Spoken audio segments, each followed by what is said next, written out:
which makes it 3.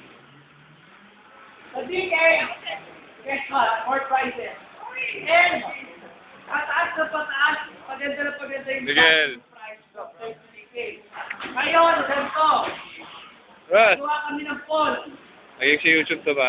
So, mag-voting tayo. Ano gusto niyo price? Ano gusto niyo fee?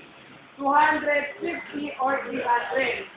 Ngayon, pag ng 300 tayo and we make complete 15 rounds with a minimum of 10 participants, DK, second place, third place, fifth.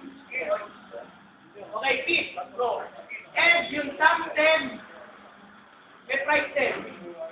So, may poll tayo sa gano'n. Next place namin. So, kung may questions kayo, PM lang or post nyo na. Post nyo namin yung criteria.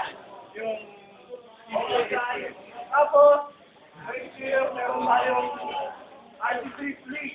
So, tatlo yun. So, Ito na, lapit na. meron ito na lima. Pero ngayon, tatlo na lang per team. Para medyo mas maliit lang yung team nyo. Tapos, dapat, dati sabi ko rin, 8.